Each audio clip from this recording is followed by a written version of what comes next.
नमस्ते, नमस्कार प्यारे दोस्तों, कैसे हैं आप सभी। उम्मीद करती हूँ आप लोग सभी बच्चे बहुत अच्छे होंगे, ज़बरदस्त होंगे, बेहतरीन होंगे और एकदम बिंदास होंगे।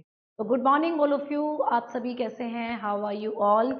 Hope you all are very good. आप लोग सभी बहुत अच्छे होंगे और उम्मीद है कि अच्छे से क्लास को लेने के लिए सभी लोग जो है क्लास के साथ जुड़ गए होंगे। तो सभी को गुड मॉर्निंग, सभी को नमस्कार, सभी को सुप्रभात और सभी आप लोग अपने स्वास्थ्य का ध्यान रख रहे होंगे, ये मेरी उम्मीद है ना, ये मेरी आशाएं हैं आप लोगों से। तो आइए भाई जल्दी से और क्लास को हम लोग स्टार्ट करेंगे, सेशन को शुरू करेंगे।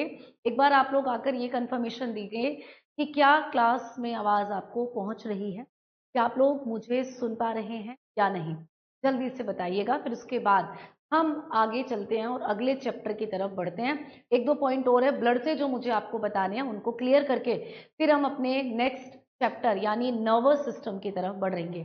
ठीक है, तो गुड मॉर्निंग सभी को, नमस्कार सभी को, प्रणाम और सभी प्यारे साथियों को हमारा सादर प्रणाम। तो आप लोग आ जाएं जल्दी से और एक बार फटाफट से बताइएगा कि क्या आप लोग सभी मुझे सुन पा रहे हैं, आवाज आ रही है? यस मैम, सब ठीक है, ओके, सब कुछ बढ़िया है। चलिए तो क्लास को शुरू कर लिया जाए।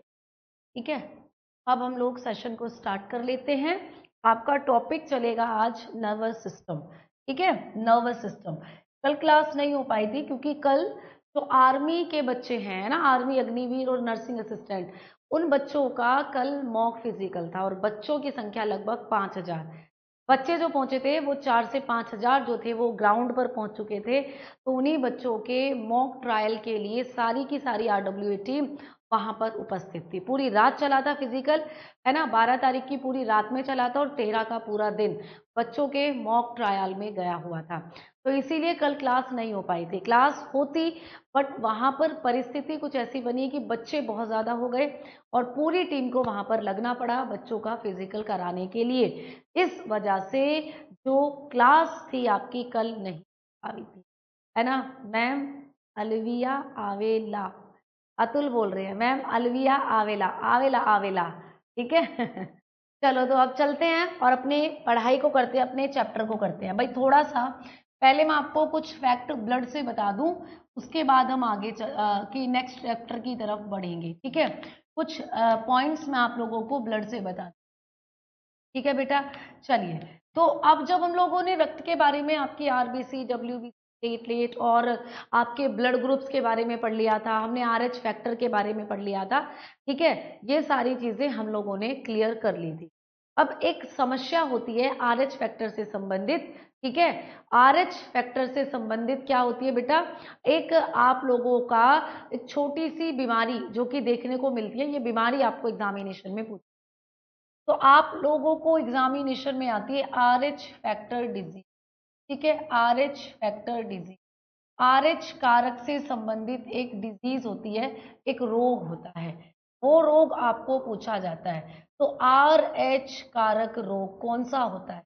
आरएच कारक रोग जो होता है, ये रोग कहलाता है एरिथ्रोब्लास्टोसिस फिटेलिस। ठीक है, तो ये बीमारी जो है, इस बीमारी का नाम है बेटा एरिथ्रोब्लास्टोसिस फिटेलिस। ठीक है, एरिथ्रो, एरिथ्रो से कुछ याद आया? Erythroblastosis, erythroblastosis fetalis. ठीक है, ये बीमारी हो जाती है भाई, इसको क्या कहेंगे? Erythroblastosis. Clear, erythroblastosis, blastocyst. Clear, erythroblastosis fetalis. ये बीमारी मैडम किस में हो जाती है? तो ये बीमारी होती है फीटस में। क्लियर, फीटस क्या होता है? ऐसा बालक जो माता के गर्भ में पल रहा हो, है ना, एक ऐसा बेबी जो मदर वॉर्म के अंदर अभी पल रहा है, उसके अभी शरीर के अंगों का निर्माण हो रहा है, अभी उसका डेवलपमेंट हो रहा है इन मदर वॉर्म, माता के गर्भ में ही। ठीक है तो ये बीमारी तभी हो जाती है जब बच्चा माता के गर्भ में पल रहा होता है। अच्छा मैम, ये बीमारी में होता क्या है? तो नाम देखो, एरिथ्रो, एरिथ्रो हम लोग किसको कहते थे? एरिथ्रोसाइट किसका नाम था? एरिथ्रोसाइट किसका नाम था प्यारे दोस्त? तो एरिथ्रोसाइट हम कहते थे आरबीसी को, रेड ब्लड सेल को, लाल रक्त कोशिकाओं को। तो ये बीमारी भी लाल रक्त कोशिकाओं से संबंधित है।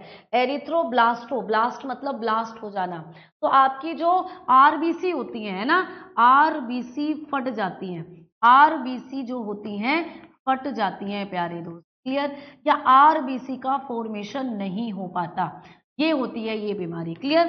ब्लास्ट, आरबीसी गेट्स ब्लास्ट, ठीक है। तो आरबीसी जो होती हैं red blood cell, RBC get blast, RBC क्या हो जाती हैं, ब्लास्ट हो जाती हैं, आरबीसी फटना शुरू कर देती हैं बच्चे के अंदर।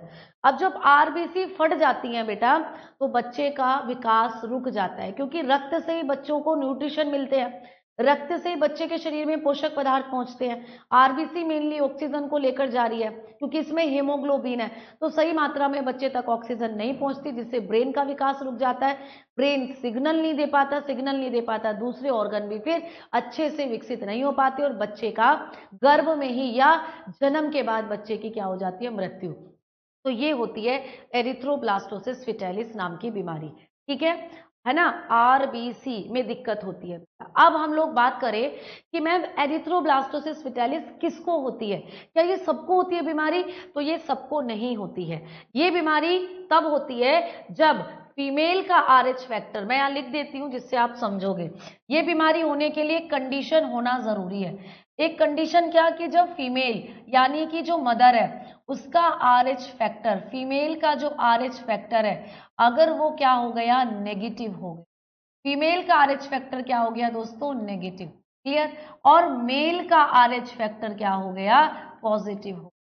मेल जो है उसका आरएच फैक्टर अगर पॉजिटिव है, क्लियर, मेल का आरएच फैक्टर अगर पॉजिटिव है और फीमेल का आरएच फैक्टर है ना, फीमेल होती है महिला, महिला यानी कि पत्नी, ऐसा समझ लीजिए, क्लियर। तो महिला का जो आरएच कारक है, अगर ये आरएच कारक कैसा है बेटा, नेगेटिव है, अगर ये आरएच कारक नेगेटिव है, और मेल यानी कि पुरुष, पुरुष यानी हस्बैंड यानी कि पति, पति का जो आरएच कारक है अगर ये प्यारे दोस्तों क्या है, ये पॉजिटिव है, क्लियर, ये क्या है, पॉजिटिव है, तो बच्चे में ये दिक्कत आती है, फिर बच्चे में ये दिक्कत आती है फिर, ठीक है, क्लियर। चलें आगे। अब चलो, अब हम लोग आगे समझने की कोशिश करते हैं कि मान लीजिए दो दंपत्ति हैं भाई, कपल है, हस्बैंड वाइफ है, ठीक है, हस्बैंड वाइफ है, तो हस्बैंड जो है बेटा वो ऑब्वियस सी बात है पुरुष होगा, है ना। हस्बैंड जो है, पति जो है, इस पति का जो आरएच फैक्टर है वो क्या है, क्लियर, और जो फीमेल है यानी कि वाइफ, वाइफ का आरएच फैक्टर क्या है, जो पत्नी है पत्नी का आरएच फैक्टर क्या है, ये जरूर देखना चाहिए हमें शादी से पहले, ठीक है।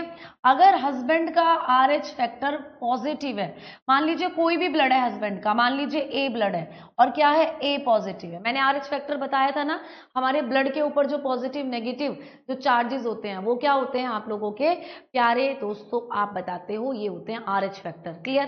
तो मान लीजिए यहाँ पर हस्बैंड का ब्लड क्या है, ए पॉजिटिव है, और फीमेल का ब्लड भी मान लीजिए ए ही है, बट ए नेगेटिव है, क्लियर। तो जब कभी भी ऐसी कंडीशन बनेगी जिसमें जो हस्बैंड होगा उसका आरएच फैक्टर, पति का आरएच फैक्टर क्या होगा, ठीक है, पति जो होगा इसका आरएच फैक्टर क्या होगा बेटा, पॉजिटिव, और पत्नी का आरएच फैक्टर जो होगा वो नेगेटिव होगा, तो तब इन दोनों का जो पहला बच्चा होगा, इन दोनों का जो पहला बच्चा होगा, फर्स्ट बेबी, इनका फर्स्ट बेबी तो सरवाइव कर जाएगा, उसको कोई दिक्कत नहीं होगी, वो जीवित होगा, वो सामान्य होगा, उसको कोई समस्या नहीं होगी, ठीक है, मतलब उसको कोई दिक्कत नहीं होगी, वो तो क्या होगा, जिंदा होगा, सरवाइव होगा, ठीक, उसको कोई दिक्कत नहीं होगी, सरवाइव वो कर जाएगा आसानी से। लेकिन इन्हीं दोनों का जब ये सेकंड बेबी प्लान करेंगे, जब ये दोनों दूसरा बच्चा प्लान करेंगे, तो इनका सेकंड बच्चा जो होगा वो क्या होगा, वो डाई हो जाएगा, ठीक है, सेकंड बेबी क्या होगा, वो डाई हो जाएगा, क्लियर। तो इनका जो दूसरा बेबी है वो क्या होगा, वो डाई हो जाएगा, उसकी मृत्यु हो, क्लियर। मैडम जी क्यों हो जाएगी मृत्यु उस बच्चे की, उस बच्चे की मृत्यु हो जाती है एरिथ्रोब्लास्टोसिस फिटालिस के कारण। एरिथ्रोब्लास्टोसिस फिटालिस एक ऐसी बीमारी जिसमें बच्चे के शरीर में जो रक्त को बनाने वाली या आरबीसी जो है वो ब्लास्ट हो जाएंगी और बच्चे के शरीर के अंदर एंटीबॉडीज बन जाएंगी जो बच्चे के शरीर का विनाश कर कर उसकी मृत्यु कर देगी। ठीक है, क्लियर, समझ में आ गई बात। तो ये बीमारी आपको पूछी जाती है पेपर में। यानी एक चीज याद रखना कि वाइफ को कभी भी नेगेटिव मत होने देना, लड़कियों को कभी नेगेटिव मत होने दो, उन्हें हमेशा खुश रखो, पॉजिटिव रखो।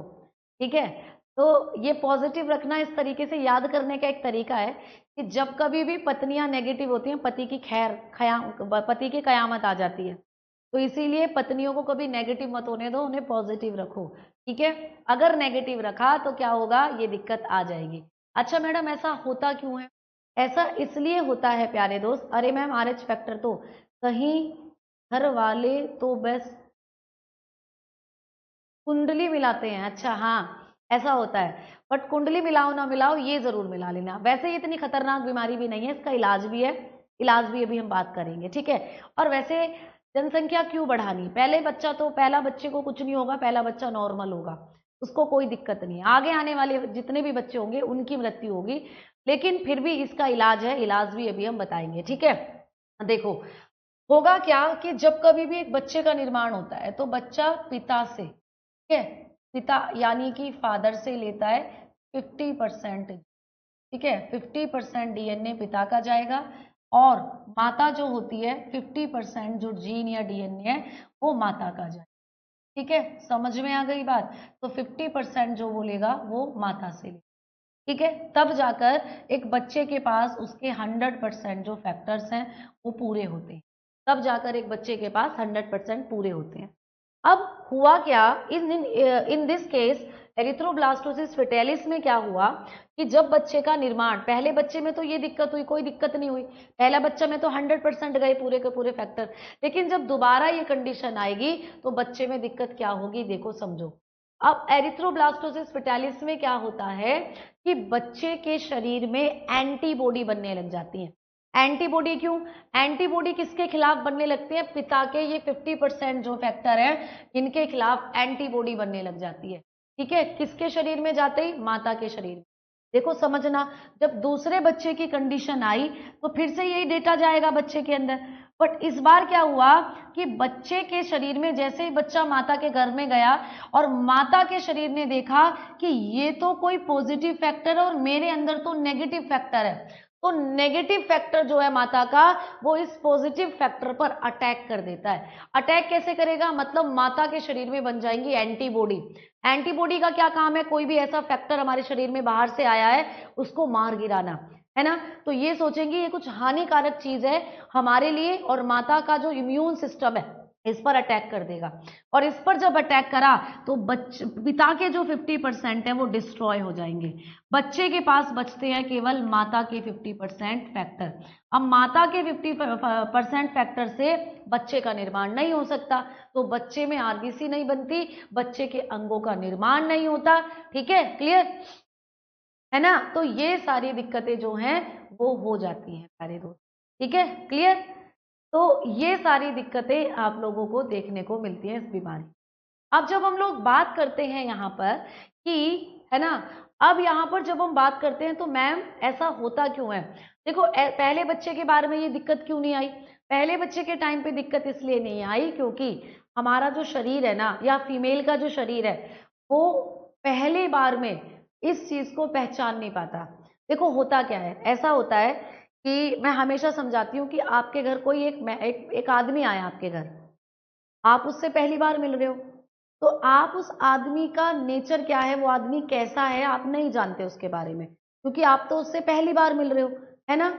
जब वो आदमी आपके घर आया तो आपको पता चला कि ये आदमी तो बहुत ज्यादा पेटू राम है। पेटू राम मतलब अगर इस आदमी को खाना खवाएंगे तो ये आदमी तो क्या करता है, एक बार में 20-50 रोटी खा जाता है। ठीक है, अब आपने, वो आदमी पहली बार तुम्हारे घर आया, तुम्हें पता नहीं था कि आदमी इतनी रोटी खाता है, तुमने भैया बनाई थोड़ी सी रोटी, उसको खिलाई तुम्हारी मम्मी ने, अब वो तो खाता ही जा रहा है, खाता ही जा रहा है ना। अब तुम्हारी मम्मी परेशान, तुम्हारी मम्मी दोबारा से आटा गूंथ कर रोटी बना रही है, तो उस आदमी ने खाई 50 रोटी। ठीक है, अब एक दिन क्या होता है, वो आदमी फिर से तुम्हारे घर आ जाता है। भाई पहली बार में तो तुम पहचान ही नहीं पाए थे कि आदमी इतनी रोटी खा लेता होगा, दूसरी बार जब वो आदमी तुम्हारे घर आया, ठीक है ना, दूसरी बार जब वो आदमी तुम्हारे घर आया तो तुम उसका चेहरा देखते पहचान गए कि मम्मी वही आदमी आ गया जो 50 रोटी खाता है। मतलब दूसरी बार तुमने क्या करा, तुमने उसको पहचान लिया, उसकी शक्ल को देखते ही पहचान लिया और इस बार तुम सचेत हो गए। उन्होंने, अंकल जी ने कहा कि बेटा खाना खवा दो, तो तुम्हारी मम्मी ने इस बार इतना सारा आटा पहले ही गूंथ कर रख लिया कि ये अंकल जी तो 50 रोटी से कम खाएंगे ही नहीं, इसीलिए क्या करा कि 50 रोटी का आटा पहले ही गूंथ कर रख लिया। तो दूसरी बार में आप अवेयर हो गए, उस चीज की जानकारी आपको मिल गई कि वो अंकल जी कैसे हैं, ठीक है, क्लियर। लेकिन वही सेम यहां पर होता है कि पहली बार में जब बच्चे का निर्माण होता है तो फीमेल बॉडी अवेयर नहीं हो पाती इसके खिलाफ।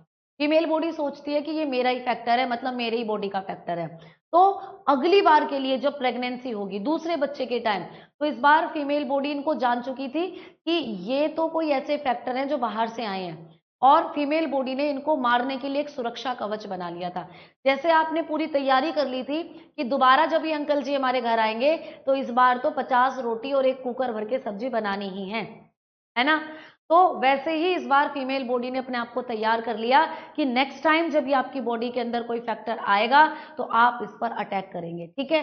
तो दोबारा जब दूसरे बच्चे के लिए यही कंडीशन बनती है तो इस बार फीमेल बॉडी का जो इम्यून सिस्टम है वो एक्टिव हो जाता है, और इम्यून सिस्टम क्या कर लेता है बेटा, एंटीबॉडी बना लेता है, एंटीबॉडी प्रतिरक्षी बना लेता है, ठीक है। क्या बना लेगा, प्रतिरक्षी। और ये प्रतिरक्षी अटैक कर देते हैं पिता के 50% फैक्टर पर, और बच्चे में केवल माता वाले फैक्टर बचते हैं, जिससे बच्चे का निर्माण हो नहीं पाता, या तो बच्चा गर्भ में ही अबॉर्ट हो जाता है या बच्चे की जन्म लेने के बाद मृत्यु हो जाती है, ठीक है। आज के जमाने में 50 रोटी कौन खाता है, जस्ट एग्जाम्पल है बेटा, ठीक है, ये जस्ट एग्जाम्पल है, और खाने वाले खाते भी होंगे। तुमने यूट्यूब पर, इंस्टा पे वीडियोस नहीं देखी, इतना बड़ा थाली का, इतना बड़े खाने की थाली होती है, हम नाम ऐसे ऐसे वो खा जाते हैं सारी थाली। हम सोचते हैं नहीं, बट अजूबे आज भी हैं इस पृथ्वी पर, ठीक है। तो देखो, तो ये आप लोगों को समझ में आना चाहिए कि इस दौरान क्या होगा, महिला की जो महिला के शरीर में एंटीबॉडी बनेगी और एंटीबॉडी डिस्ट्रॉय कर देंगी पिता के फैक्टर्स को, जिससे बच्चे का निर्माण नहीं हो पाएगा और बच्चे की मृत्यु हो जाएगी। अब मैम इससे बचा कैसे जाए, इससे बचा जाता है डी एंटीजन का इंजेक्शन, डी एंटीजन या RH है ना, डी एंटीजन का इंजेक्शन दिया जाता है बेटा।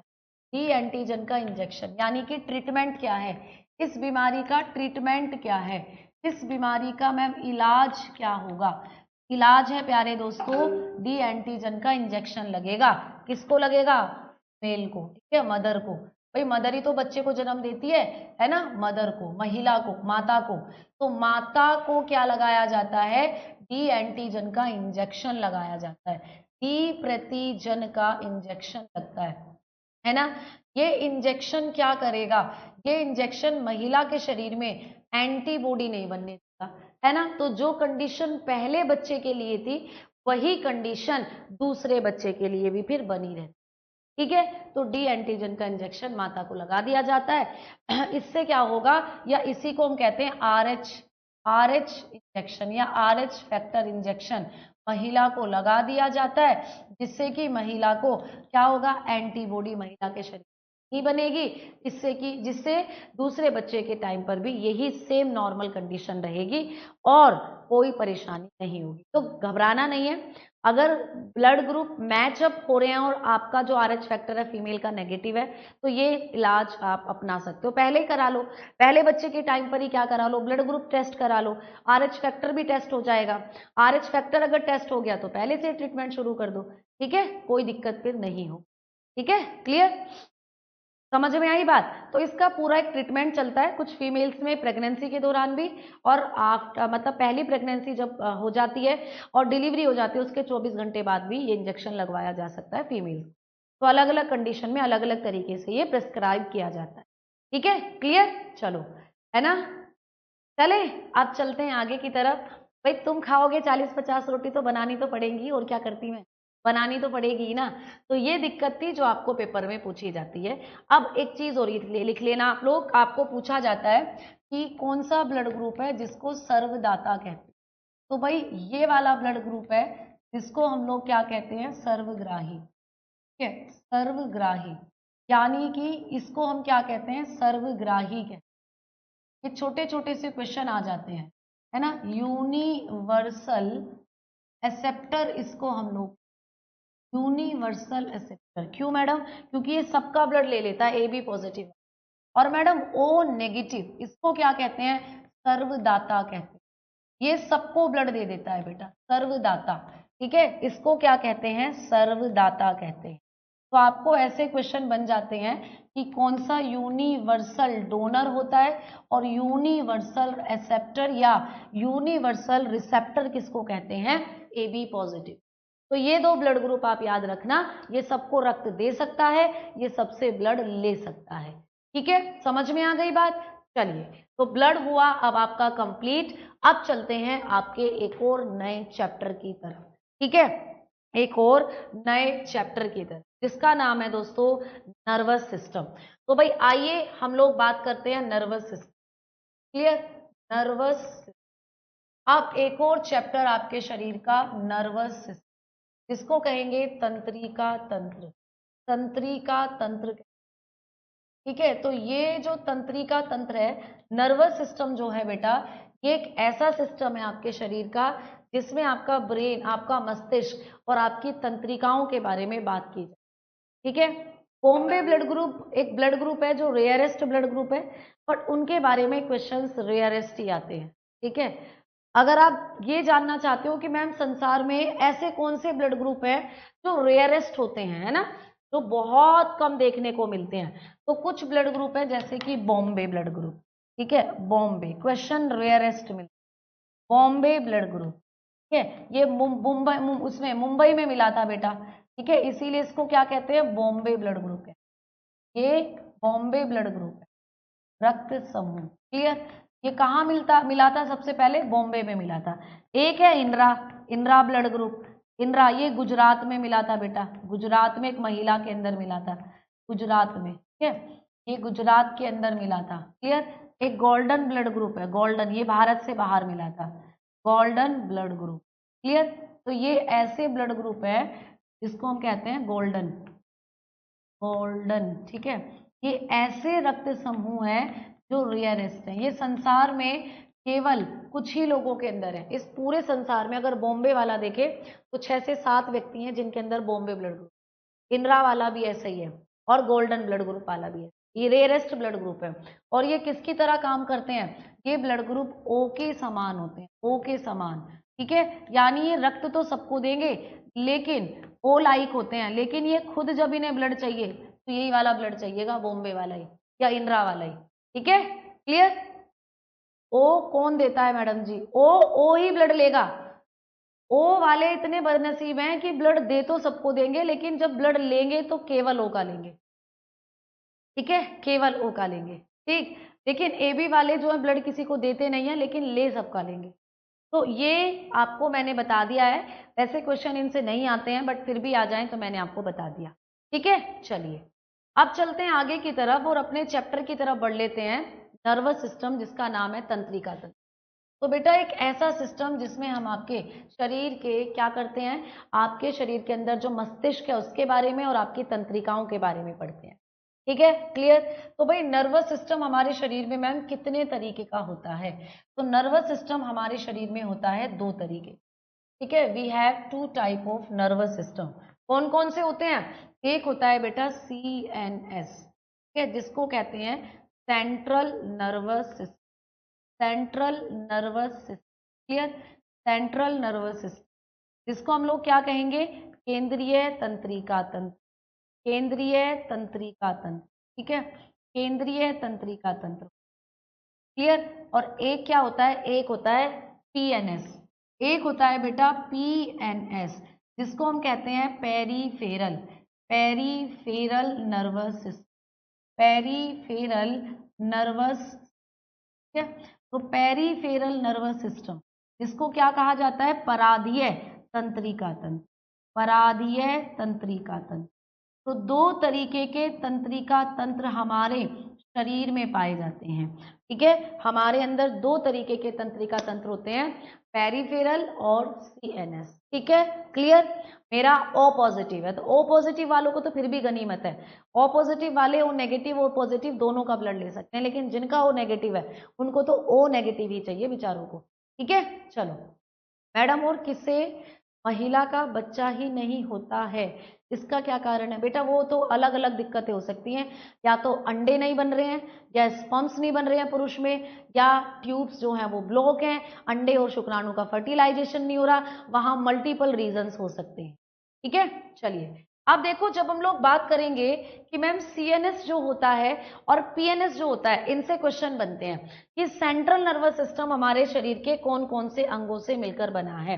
तो जब हम लोग बात करते हैं बेटा सीएनएस की, है ना, सीएनएस की जब हम बात करते हैं, केंद्रीय तंत्रिका तंत्र, केंद्र, हमारे शरीर का केंद्र हिस्सा, हमारे शरीर का सेंट्रल हिस्सा बनाता है जो केंद्रीय तंत्रिका तंत्र है। लाइक ये आपका क्या है दोस्तों, ब्रेन दिखाई दे रहा है, और ये पिंक कलर से जो दिख रही है आपकी स्पाइनल कोड, ये तो आपको दिख रहा है ना, आपके शरीर के बीचों बीच आपके शरीर का सेंट्रल पार्ट घेरे हुए है, सेंट्रल नर्वस सिस्टम।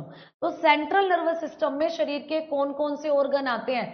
एक तो आपका ब्रेन आता है प्यारे दोस्त, ब्रेन, आपका मस्तिष्क। आपको पूछा जाता है ये क्वेश्चन कि हमारे सेंट्रल नर्वस सिस्टम में कौन कौन से शरीर के अंग आते हैं, और एक आती है आप लोगों की स्पाइनल कोड, एक आती है दोस्तों स्पाइनल कोड, मेरू रज्जु।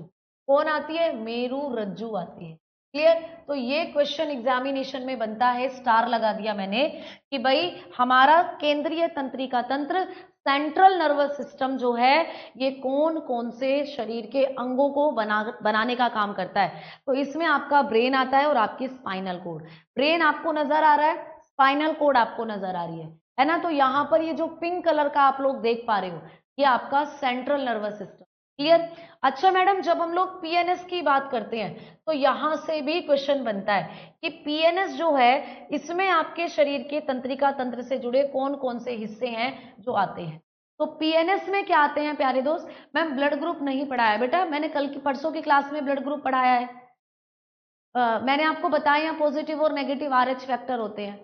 ठीक है, तो मैंने आपको परसों की क्लास में ब्लड ग्रुप्स बताए हैं बेटा। ठीक, क्लियर? चलो अब चलते हैं आगे की तरफ, और अब हम लोग बात करेंगे कि पीएनएस जो होता है मैम, ये कौन कौन से हिस्सों को बनाता है। तो पीएनएस में आती हैं आप लोगों की जो सहायक तंत्रिकाएं होती हैं, मैं यहां लिख दी, है ना, सहायक तंत्रिकाएं आपके शरीर, सहायक तंत्रिकाएं, जिसको कहते हैं हेल्पिंग नर्व, हेल्पिंग नर्व। तो ये हेल्पिंग नर्व जो होती हैं, हेल्पिंग नर्व्स जो होती हैं, ये किस में आती हैं? हेल्पिंग नर्व्स आती हैं आप लोगों की किसमें? पेरिफेरल नर्वस सिस्टम के अंदर। अब मैम हेल्पिंग नर्व दिख रही है ना, येलो येलो जितनी भी दिख रही है, ये पीला पीला आप लोगों को जितना भी दिख रहा है, क्लियर, ये पीला पीला आप लोगों को जितना भी नजर आ रहा है, ये आपकी हेल्पिंग नर्व है। तो मेन जो सिस्टम कंट्रोल करता है वो आपका ब्रेन, और ब्रेन फिर स्पाइनल कोड के थ्रू और पूरे मैसेज को पहुंचाता है आपकी बॉडी में इनके थ्रू। ये जो पूरी पूरी पीली पीली येलो येलो स्ट्रक्चर आपको नजर आ रही है, तो ये होती है सहायक तंत्रिकाएं। और सहायक तंत्रिकाएं दो तरीके की होती हैं, एक होती है क्रैनियल, क्रैनियल नर्व, जिनको हम लोग क्या कहते हैं? क्रैनियल नर्व्स, यानी कपाल तंत्रिका। आपको पूछा जाएगा कि हमारे अंदर कपाल तंत्रिकाओं की संख्या कितनी होती है। कपाल तंत्रिकाएं, भाई कपाल तंत्रिकाओं की संख्या आती है, बताना, 12 जोड़ी। कपाल तंत्रिकाएं हमारे अंदर कितनी होती हैं बेटा? 12 पेयर। तो कपाल तंत्रिकाएं कहाँ से निकलती हैं? आपके ब्रेन से निकलती हैं। नजर आ रही है? ये आपके ब्रेन से निकलती हैं बेटा, जो कपाल तंत्रिकाएं। तो कपाल तंत्रिकाएं आपके मस्तिष्क से निकलती हैं, और कितनी होती हैं? 12 जोड़ी होती हैं। ये सेम क्वेश्चन आपको पेपर में आए, ये सेम क्वेश्चन आपको पेपर में, हाँ बेटा बिल्कुल, जो सीएनएस है इसी को सपोर्ट करता है पीएनएस। ठीक है, अगर मैं यहां पर आपको बताऊं कि सेंट्रल नर्वस सिस्टम जो है, ये किसको कमांड देता है? ये पीएनएस को ही कमांड देता है। और पीएनएस क्या करता है? फिर आपकी पूरी बॉडी को कमांड देता है, आपकी पूरी बॉडी के अंदर सिग्नल भेजने का काम करता है। ठीक है, तो ये ऐसा समझ लो, ये है ट्रांसफार्मर, बिजली घर। और बिजली घर से बिजली आपके घरों में आती है छोटे छोटे तारों के जरिए, छोटे छोटे वायर्स के जरिए। तो यही है वो छोटे छोटे तार जो पूरी बॉडी में फैले हुए हैं और पूरी बॉडी में सिग्नल पहुंचाने का काम। ठीक है। अब देखो, एक तो क्रैनियल नर्व्स हो गई, 12 जोड़ी होती हैं। एक कौन सी होती है मैडम? एक होती है स्पाइनल नर्व, एक होती है प्यारे दोस्त स्पाइनल नर्व। क्लियर? आपको पूछा जाएगा कि स्पाइनल नर्व्स कितनी होती हैं, यानी कि मेरु तंत्रिकाओं की संख्या कितनी होती है, मेरु तंत्रिका। तो मेरु तंत्रिकाएं भी एग्जामिनेशन में आती है। तो मेरु तंत्रिकाओं की संख्या होती है 31 जोड़ी। कितना होता है दोस्तों? 31 जोड़ी। ठीक है, तो मेरु तंत्रिकाएं कितनी होती हैं? 31 पेयर होती है, 31 पेयर्स होती हैं जो मेरु तंत्रिकाओं की संख्या होती है। क्लियर? समझ में आई बात आप लोगों को? 31 पेयर्स। ठीक है, क्लियर? सीएनएस का पूरा नाम लिखिए मैम जी। ओहो, क्या लिखा हुआ है भैया जी? सीएनएस का पूरा नाम सेंट्रल नर्वस सिस्टम। थोड़ी देर के लिए मुझे लग रहा है सो गए थे क्या? थोड़ी देर के लिए सो गए थे क्या प्यारे दोस्त? हाँ कन्हैया जी बिल्कुल ले सकते हो बेटा, कन्हैया बिल्कुल, है ना? तो कन्हैया तो मुझे लग रहा है बेटा बहुत पुराने स्टूडेंट हो हमारे, क्योंकि मैंने कई क्लासेस में तुम्हारा नाम देखा है। चलिए, तो देखो बेटा, ये रहा सेंट्रल नर्वस सिस्टम और ये रहा पीएनएस, पेरीफेरल नर्वस सिस्टम। दोनों की पहले फुल फॉर्म ही लिखवाइए बेटा, उसके बाद ही आगे यहाँ पर इनसे जुड़ी हुई स्ट्रक्चर मैंने आपको बताई। ठीक है, क्लियर? चलिए अब आगे बढ़ते हैं और अब हम लोग बात करते हैं कि मैम ये जो हम लोगों की अभी अभी आपने हमें बताई है कि जो ये ब्लू कलर का पूरा जाल सा आपको बॉडी में नजर आ रहा है, जिसको हम लोग क्या कहते हैं? पीएनएस कहते हैं। तो पीएनएस के अंदर यानी पेरिफेरल नर्वस सिस्टम के अंदर, यानी कि पराधीय तंत्रिका तंत्र के अंदर अगर हम लोग बात करते हैं तो क्रैनियल नर्व कहाँ से निकलती है, ये आपको पूछा जाता है। क्रैनियल नर्व्स कहाँ से निकलती है ना? तो इनको कहते हैं कपाल तंत्रिका। तो भाई सिंपल सी बात है कि ये आपके कपाल से निकलती, तो ये पूछा जाता है। ठीक है, तो आप लोग बताओगे कि ये कपाल से निकलती हैं, याद रखना। कपाल बोले तो आपका स्कल, क्लियर? कपाल से निकलती हैं। कपाल बोले तो कई बार मस्तिष्क भी लिखा आ सकता है, तो ये आपके कपाल से निकलती। इनका नाम आप बताओगे ओरिजिनेटेड। ये कहाँ से ओरिजिनेट होती हैं? Originated from skull. क्लियर? ये आपके स्कल एरिया से निकलती हैं, आपके कपाल एरिया से निकलती हैं, ये भी पूछा जा सकता है। ठीक। अच्छा मैडम जी, स्पाइनल नर्व्स जो होती हैं इनके बारे में भी क्वेश्चन आ सकता है कि ये कहाँ से निकलती हैं, तो बिल्कुल आ सकता है। स्पाइनल नर्व्स जो होती हैं यानी कि मेरु तंत्रिकाएं जो होती हैं, ये कहाँ से रिलीज होती हैं? तो मेरु तंत्रिकाओं की अगर हम लोग बात करें, मेरु तंत्रिकाएं कहाँ से निकल रही होती हैं? तो ये निकल रही होती हैं आपकी स्पाइनल कॉर्ड से। क्लियर? ये मेरु रज्जु से निकलती हैं। मेरु रज्जु आपकी जो स्पाइनल कॉर्ड है, जो आपका सेंट्रल नर्वस सिस्टम है, वहां से। तो ये मेरु रज्जु से निकलती हैं, ये पॉइंट भी आपको पूछा जा सकता है। क्लियर? तो दीज आर ओरिजिनेटेड, मैं लिख देती हूँ originated, originated from spinal cord. ये आपके स्पाइनल कॉर्ड से निकलती हैं दोस्त। ठीक है, स्पाइनल कॉर्ड। तो देखो ये आपके क्या है? क्रैनियल नर्व्स हैं जो आपके ब्रेन से, आपके स्कल एरिया से निकल रही हैं। और ये रेड कलर की जो दिख रही है ये आपके मेरु रज्जु है, स्पाइनल कॉर्ड है। ये पीली नीली नीली सी जो निकलती हुई नजर आ रही है, ये इससे निकल रही है सारी की। तो ये भी चीजें आपको पेपर में पूछा जाता है। ठीक है, क्लियर? ठीक है, क्लियर? समझ में आ गई चीजें? जल्दी से बताओ। अब चलें आगे की तरफ। ठीक, हाँ बिल्कुल पूछा होगा राहुल, बिल्कुल। आप बना पाए थे? ये बताओ, आप बना पाए थे क्वेश्चन? अभी रेलवे ग्रुप डी के जो एग्जाम है कुछ बच्चों ने दिया होगा, तो बता रहे हैं यहां से क्वेश्चन आया था। बिल्कुल आया था बेटा। ठीक है, चलें आगे, आगे की तरफ बढ़े। चलिए अब चलते हैं आगे की तरफ और अब हम लोग बात करेंगे कि यहाँ पर ये जो आप लोगों का नर्वस सिस्टम है, जिसमें से हमने बताया सबसे पहला सीएनएस है। तो मैम सीएनएस में आता है हमारा मस्तिष्क और हम लोगों का क्या आता है प्यारे दोस्तों? स्पाइनल कोड आती है। तो आओ सबसे पहले हम लोग बात करते हैं हमारे मस्तिष्क के बारे में। सबसे पहले हम लोग पढ़ेंगे अपने ब्रेन के, तो हेडिंग डालेंगे भाई ह्यूमन ब्रेन। ठीक है, ह्यूमन ब्रेन। सबसे पहले हम लोग हेडिंग डालेंगे मानव मस्तिष्क। हम लोग बात करेंगे किसकी? मानव मस्तिष्क। हम लोग यहाँ पर चर्चा करेंगे किसकी? मानव मस्तिष्क की, ठीक है, ह्यूमन ब्रेन की हम लोग यहाँ पर चर्चा करेंगे। ठीक बेटा, बताओ कोई दिक्कत अभी तक किसी को? ठीक है, अच्छा जी, दीपक बहुत बढ़िया बेटा, है ना, मेंबर नहीं लगता है क्या है? चलो आओ जल्दी से बात कर लेते हैं, है ना, ठीक, चलिए। यूपी ट्रिपल एस सी अगर पैट का कोई बच्चा एग्जाम देना चाह रहा है तो बेटा बिल्कुल इस यहाँ से बायोलॉजी कर सकते हो, कोई दिक्कत नहीं है, बायोलॉजी कर सकते हो, है ना। चलिए अब देखो, अब जब हम लोग आगे बढ़ रहे हैं, ह्यूमन ब्रेन की बात कर रहे हैं, तो मानव मस्तिष्क का अध्ययन क्या कहलाता है, आपको पूछा जाता है। चलिए बात करते हैं मानव मस्तिष्क का अध्ययन, स्टडी, हमारे ब्रेन की स्टडी क्या कहलाती है, क्वेश्चन आता है, तो हमारे मस्तिष्क के अध्ययन को कहते हैं न्यूरोलॉजी। क्या कहते हैं दोस्त, न्यूरोलॉजी, ठीक है। तो न्यूरोलॉजी किसका अध्ययन होता है, हमारे मस्तिष्क का अध्ययन होता है न्यूरो।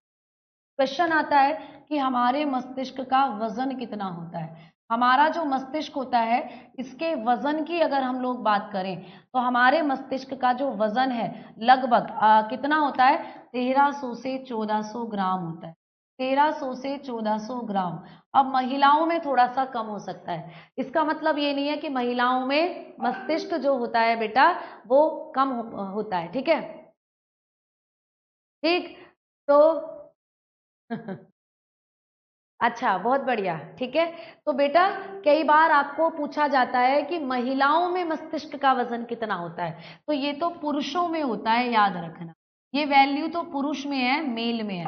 अच्छा मैम महिलाओं में भी इतना ही होता है, तो महिलाओं में थोड़ा सा कम होता है। अगर मैं आपको बताकर चलूं लगभग 1250 से, ठीक है, 1280 ग्राम के आसपास जो वजन होता है वो महिला में होता है।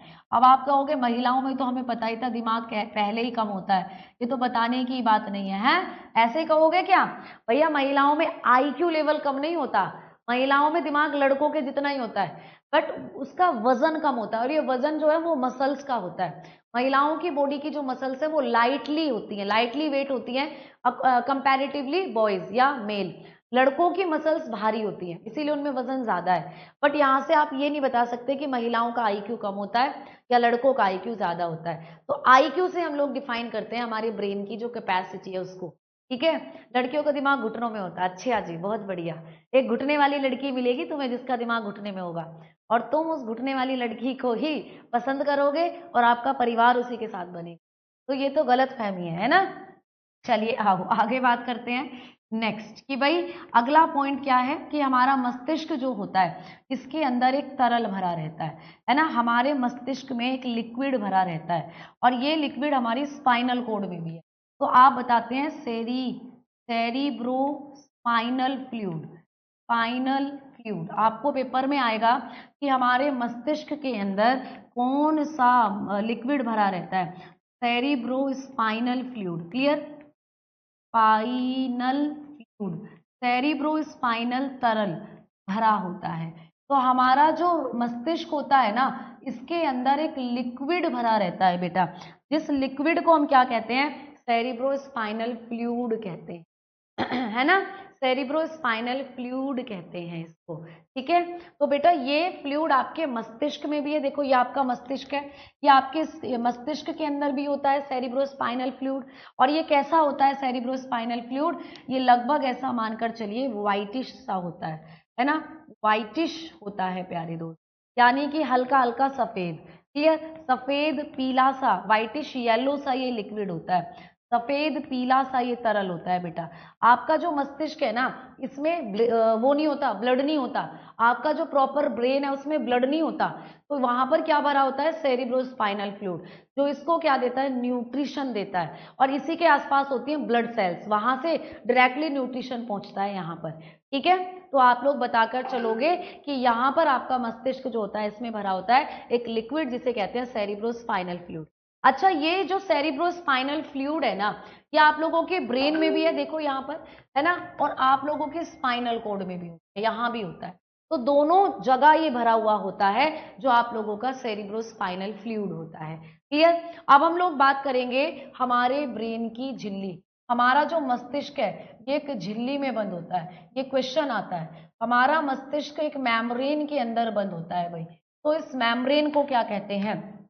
इसे कहते हैं मेनिंजिस मेम्ब्रेन। ठीक है, मेनिंजिस मेम्ब्रेन। तो हमारा मस्तिष्क जिस झिल्ली में बंद होता है इसे कहा जाता है मेनिंजिस, मेनेंजिस मेम्ब्रेन या मेनेंजिस झिल्ली। तो कौन सी झिल्ली हमारे मस्तिष्क को चारों तरफ से प्रोटेक्शन देती है? तो ये होती है मेनेंजिस झिल्ली। क्लियर? अब कई बार इस मेनेंजिस झिल्ली में जीवाणु का या वायरस का संक्रमण हो जाता है। जीवाणु या विषाणु का संक्रमण, इस झिल्ली के अंदर क्या होता है? जीवाणु या विषाणु संक्रमण हो जाता है बेटा, है ना। यानी कि क्या हो जाता है आप बताते हो? इन्फेक्शन हो जाता है बेटा। क्लियर? संक्रमण हो जाता है। आप लोग बताओगे causes, causes bacterial and viral infection. तो बैक्टीरियल और वायरल इन्फेक्शन हो जाता है कभी कभी हमारे दिमाग की इस मेनिंजिस मेम्ब्रेन में। तो भाई कौन सी बीमारी फिर हमें हो जाती है? तो हमें एक रोग हो जाता है, एक बीमारी उस दौरान हो जाती है जिसे कहते हैं मेनिंजाइटिस। मेनिंजाइटिस रोग हो जाता है ना। कौन सी बीमारी हो जाती है? मेनिंजाइटिस। और ये पेपर में आता है, मेनिंजाइटिस हो जाता है। ठीक है, तो ये जो मेनिंजाइटिस है ये आपकी मेनेंजिस झिल्ली की सूजन को कहा जाता है। यानी ये जो मेनेंजिस झिल्ली आपके मस्तिष्क के चारों तरफ, इस झिल्ली में आ जाती है सूजन। तो ये एक झिल्ली होती है आपके मस्तिष्क के चारों तरफ जिसे कहते हैं मेनेंजिस। इस मेनेंजिस में क्या हो जाता है? बैक्टीरिया और वायरस का इन्फेक्शन, जिससे ये झिल्ली सूज जाती है, आपके ब्रेन में लिक्विड ज्यादा भर जाता है, इसी को कहते हैं मेनेंजिस। इससे दौरे वगैरह पड़ सकते हैं और बेहोशी आ सकती है। तो ये होती है आपके मस्तिष्क के अंदर पाई जाने वाली झिल्ली मेनेंजिस। ठीक है, तो ये मेनेंजिस झिल्ली है। देखो अब देखो बहुत अच्छे से समझना, ये पूरा का पूरा जो प्रोटेक्शन है आपके ब्रेन का प्रोटेक्शन। ठीक है, तो ये जो आपको डायग्राम दिख रहा है ये ब्रेन प्रोटेक्शन है प्यारे दोस्त, यही आपका ब्रेन प्रोटेक्शन है। यानी कि मस्तिष्क सुरक्षा आवरण है ये, मस्तिष्क सुरक्षा आवरण। तो हमारा जो मस्तिष्क होता है वो लगभग इतने सुरक्षा आवरण से घिरा रहता है। क्लियर? ये आपका जो यहाँ पे आप फोटो देख रहे हो डायग्राम, ये आपके मस्तिष्क के ऊपर पाए जाने वाले सुरक्षा कवच का डायग्राम है। देखो सबसे ऊपर यहाँ पे फील करो, ये स्किन है आप लोगों की, स्किन है ना। तो ये स्किन हो गई। अब इसी के नीचे वाली एरिया को पेरिस्टोम कहते हैं। क्या कहते हैं? पेरिस्टोम। ठीक है, तो ये पूछा जा सकता है, पेरिस्टोम इसको कहते हैं। अब पेरिस्टोम के नीचे एक और परत होती है क्रैनियम। ठीक है, क्रैनियम, जिसको हम लोग क्या कह देते हैं? कपाल। ये हड्डियों वाला जो ढांचा होता है, हड्डियां से फील हो रही होंगी तुम लोगों को। ठीक है, उसके नीचे होती है फिर मेम्ब्रेन, जो मैंने बताया मेनेंजिस। तो ये तीनों जो पार्ट आपको नजर आ रहे हैं, ये तीनों पार्ट किसके हैं? मेनेंजिस के। ये मेनेंजिस मेम्ब्रेन के पार्ट है। और आपको पूछा जाता है कि ये जो मेनेंजिस मेम्ब्रेन है ये कितने भागों में बटी हुई होती है? मेनेंजिस झिल्ली जो होती है मस्तिष्क की, ये 3 भागों में बटी होती है। मेनेंजिस भी कोई सिंगल लेयर नहीं है, ये 3 लेयर्स में बटी होती है। एक सबसे ऊपर की होती है ड्यूरा मैटर, पूछा जाता है। फिर एरेकिनोइड बीच वाली होती है और पाया मैटर होती है सबसे अंदर वाली। ठीक है, सबसे अंदर वाली लेयर। तो ये 3 परतें जो हैं ये आपकी किसकी होती हैं? मेनेंजिस मेम्ब्रेन की 3 परतें हैं। ठीक है, मेनेंजिस मेम्ब्रेन की क्या है? ये 3 परतें। देखो किस तरीके से आप बताओगे। एक तो होती है प्यारे दोस्त, आपको दिख रहा है ड्यूरा मैटर, पूछा गया है ये प्रश्न पेपर के अंदर, स्टार लगा के लिखना बेटा। क्वेश्चन आया है कि ड्यूरा मैटर, ठीक है, ड्यूरा मैटर जो होती है, ड्यूरा मैटर, एक तो ये हो गई। क्लियर? एक हो जाती है दोस्तों एरेकेनॉइड। क्लियर? एरेकेनॉइड हो जाती है एक, एरेकेनॉइड मैटर। क्लियर? ये क्या है बेटा? इसको भी कहते हैं एरेकेनॉइड, एरेकेनॉइड। क्लियर? एरेकेनॉइड मैटर। और आगे है फिर पाई मैटर, सबसे लास्ट वाली है पाई मैटर। क्लियर? तो ये 3 परतें हैं प्यारे दोस्त। ठीक है, पाई मैटर इसको हम लोग कहते हैं। These are the 3 layers of your meninges membrane। ठीक है, मेनेंजिस मेम्ब्रेन की ये 3 लेयर होती हैं। इनमें सबसे इनर कौन सी होती है, सबसे आउटर कौन सी होती है? Which one is middle? कौन सी मिडिल, मध्य होती है, पूछा जाता है। ब्रेन का खाना ग्लूकोज होता है, बिल्कुल। आपके शरीर के अंदर 20% ऑक्सीजन आपके ब्रेन को चाहिए, ठीक है। चलो अब देखो, तो जब हम लोग आपके ब्रेन की बात करते हैं तो यहां पर जो ड्यूरा मैटर होती है ये सबसे आउटर है, एंड जो पाई मैटर होती है ये सबसे इनर होती है। तो जब हम लोग बात करते हैं किसकी, ड्यूरा मैटर की, अभी हिंदी में मैंने पीछे लिख ही दिया था, देख लो सारी चीज रहा है ना, हिंदी में पीछे मैंने यहाँ पे अभी लिखी दी है। तो ड्यूरा मैटर जो होती है इसके बारे में बात करें तो ये क्या होती है, ये सबसे बाह्य है, मेनेंजिस की सबसे बाह्य परत, सबसे बाह्य है। क्लियर, ये क्या है दोस्त, सबसे बाह्य है ना, आउटर मोस्ट, ये होती है आउटर मोस्ट। क्लियर, सबसे बाह्य परत है, outer most dura mater. Clear, इसके बाद कौन सी होती है मैडम, इसके बाद होती है एरेकेनॉइड। क्लियर, एरेकेनॉइड के बाद होती है एरेकेनॉइड। एरेकेनॉइड मैटर जो होती है ये होती है बेटा मिडिल, ठीक है, यह है मध्य परत है। ये क्या है दोस्तों, मध्य परत है, तो ये है मध्य परत। इट इज मिडिल, ठीक है, इट इज मिडिल लेयर, तो ये होती है भाई मिडिल लेयर, ठीक है। एंड थर्ड वन इज, तीसरी कौन सी है दोस्त, जो तीसरी है वो है पाया मैटर, और पाया मैटर पर बहुत ज्यादा बार क्वेश्चन बना है, ड्यूरा मैटर और पाया मैटर ये बहुत आते हैं, ठीक है। पाय मैटर ये होती है प्यारे दोस्त सबसे इनर। क्लियर, तो आप बताते हो यह है आंतरिक परत है। तो मेनेंजिस की आंतरिक और बाह्य परत आपको पूछी जाती है, ये आंतरिक परत है मेरे दोस्त, ठीक है। It is inner membrane, it is inner most membrane. Clear, तो ये क्या है, इनर मोस्ट मेम्ब्रेन है आपके मस्तिष्क। क्लियर, बात समझ में आई, जल्दी से बताओ, बात समझ में आई, ठीक है, ठीक, बात आपको समझ में आई प्यारे दोस्त, आगे चले, ठीक, चलिए अब चलते हैं आगे, आगे की तरफ अब हम लोग बात करते हैं। अब देखो आपका जो ब्रेन है उससे रिलेटेड मैंने आपको ये पॉइंट्स बताए हैं, तो ये पॉइंट्स आपको एग्जामिनेशन में आते हैं। अब हम बात करेंगे कि मैडम जी जो हम लोगों का ब्रेन होता है इस ब्रेन के पार्ट कौन कौन से, अब हम लोग बात करते हैं पार्ट्स ऑफ ब्रेन। अब हम लोग बात करेंगे पार्ट्स ऑफ, क्लियर, मस्तिष्क के भाग कौन कौन है ना, मस्तिष्क के भाग। तो जो मस्तिष्क होता है इसके कौन कौन से भाग होते हैं ये आपको पूछा जाता है। तो मस्तिष्क के भागों की जब हम लोग बात करते हैं तो our brain is divided into 3 parts. हमारा मस्तिष्क जो है ये 3 भागों में बटा होता है, ठीक है। कौन कौन से 3 भाग है भाई, एक होता है फोर ब्रेन, आपके मस्तिष्क का एक पार्ट है फोर ब्रेन। क्लियर,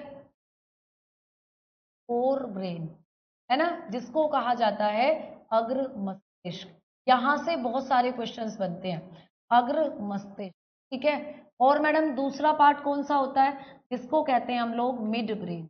एक पार्ट होगा भाई मिड ब्रेन, है ना, मिड ब्रेन, जिसको हम लोग क्या कहते हैं, मध्य मस्तिष्क, मध्य मस्तिष्क को कहा जाता है, ठीक है। और मैडम तीसरा पार्ट कौन सा होगा, तो तीसरा पार्ट होगा हाइंड ब्रेन, है ना, third one is hind brain. तो तीसरा पार्ट हो जाता है पश्च मस्तिष्क। क्लियर भाई, पश्च मस्तिष्क। तो ये इस तरीके से आपके मस्तिष्क के 3 हिस्से होते हैं। Our brain is divided into 3 parts. मिर्गी रोग क्या होता है, मिर्गी एक नर्वस सिस्टम से रिलेटेड ही डिजीज है। इसमें ब्रेन के अंदर कुछ नर्व्स होती हैं जिनके अंदर इंपल्सेस नहीं पहुंच पाता और हमारी मसल्स में ऐठन होना शुरू हो जाते हैं जिससे दौरे आते हैं, ठीक है। तो दौरे आते हैं मतलब ये आपका नर्वस सिस्टम से रिलेटेड ही एक डिजीज है। क्लियर, एपिलेप्सी जिसको कहते हैं मिर्गी। अच्छा, जब हम अपने मस्तिष्क की इन चीजों के बारे में बात करते हैं, इन पार्ट्स के बारे में बात करते हैं, तो इन्हीं पार्ट्स को ना एक एक नाम से और जाना जाता है। तो कई बार आपको एग्जामिनेशन में ये इन नामों से भी आ जाते हैं। तो जब हम फोर ब्रेन की बात करते हैं तो फोर ब्रेन को हम लोग प्रोसिनसेफेलोन के नाम से भी जानते हैं, ठीक है, प्रोसिनसेफेलोन, ठीक है। तो इसको हम हमारे अग्र मस्तिष्क को प्रोसिनसेफेलोन भी कहते हैं। और मैम मध्य मस्तिष्क मतलब मिड ब्रेन, एम से मिड और एम से मीजन, कॉमनली याद हो जाएगा। तो इसको कहते हैं मीसेंसेफेलोन, ठीक है, मीसेंसेफेलोन, ठीक, मीसन, इसको कहा जाता है मीसेंसेफेलोन। क्लियर? तो मीसेंसेफेलोन क्या होगा, आप लोगों का हो जाता है ये मिड ब्रेन, और हाइंड ब्रेन को हम लोग रोम्बेनसेफेलोन के नाम से, ठीक है, तो रोम्बेनसेफेलोन इसको कहा जाता है, रोम्बेनसेफेलोन हम लोग इसको कहते हैं, ठीक है, रोम्बेनसेफेलोन। क्लियर? इस तरीके से जो ये पार्ट्स हैं इनके अदर नेम भी आप लोगों को याद होने चाहिए, ठीक है। बताओ जल्दी, कोई दिक्कत किसी भी बच्चे को? मेरी आवाज कम आ रही है? मेरी आवाज कम आ रही है क्या? मुझे लग रहा है कि माइक मुझे यहीं टांगना पड़ेगा वहां से तो नहीं पहुंच पाएगी। अभी बताओ, आवाज अब सही है बेटा? तो इस तरीके से इसके ये 3 पार्ट भी आपको याद रखने हैं, ठीक। अब चलते हैं आगे की तरफ, और अब आप लोगों को मैं नेक्स्ट क्लास में बताऊंगी कि ये जो आपके मस्तिष्क के 3 पार्ट होते हैं इनके भी अपने अपने सब पार्ट्स होते हैं, ठीक है, इनके भी अपने अपने क्या होते हैं, कुछ सब पार्ट्स होते हैं। अब हम लोग बात करेंगे किसकी, कि भाई फोर ब्रेन जो होता है, ठीक है, आप लोगों का जो फोर ब्रेन है, फोर ब्रेन सब पार्ट्स, फोर ब्रेन के कौन कौन से सब पार्ट्स हैं? क्लियर? अग्र मस्तिष्क के, अग्र मस्तिष्क के उपभाग, अग्र मस्तिष्क के उपभाग कौन कौन से? तो अग्र मस्तिष्क जो है बेटा, ये आपका ऐसा पार्ट है ब्रेन का जो सबसे बड़ा भाग है, और इसके 3 उप पार्ट यानी सब पार्ट्स होते हैं। 3 कौन कौन से हैं? एक होता है भाई cerebrum, clear, most important, cerebrum, clear, जिसे हम क्या कहते हैं, प्रमस्तिष्क के नाम से जानते हैं, प्रमस्तिष्क, ठीक है। एक होता है प्यारे दोस्त, आप बताएंगे थैलेमस, ठीक है, एक होता है थैलेमस, क्लियर, थैलेमस, थैलेमस, ठीक है, और third one is most important, hypothalamus, hypothalamus.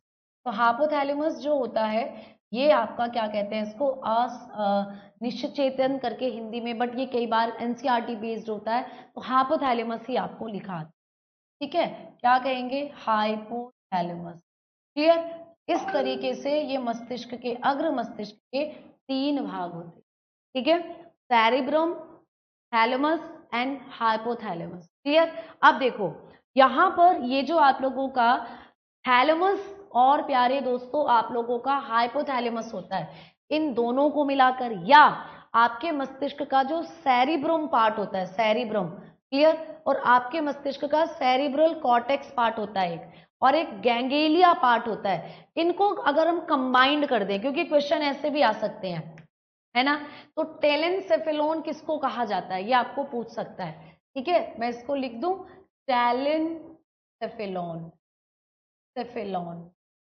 तो भाई टेलेनसेफेलोन हम लोग किसको कहते हैं, तो हमारे मस्तिष्क के अंदर कंबाइंड रूप से, जब हम सेरिब्रम की बात कर ले, जब हम सेरिब्रल कॉर्टेक्स की बात कर ले, और हम लोग गैंग्लिया की बात कर ले, यानी जब हम लोग प्रमस्तिष्क की बात कर ले, प्रमस्तिष्क की बात कर ले, ठीक है, हम लोग सेरिब्रल कॉर्टेक्स की बात कर ले, ठीक है, सेरिब्रल कॉर्टेक्स की हम लोग बात कर ले, ठीक, और मैडम हम गैंग्लिया की बात करें, गैंगी, इनकी बात कर ले, तो कंबाइनली दे नोन एज टेलेनसेफेलोन, ठीक है, ये आपको पूछा जा सकता है।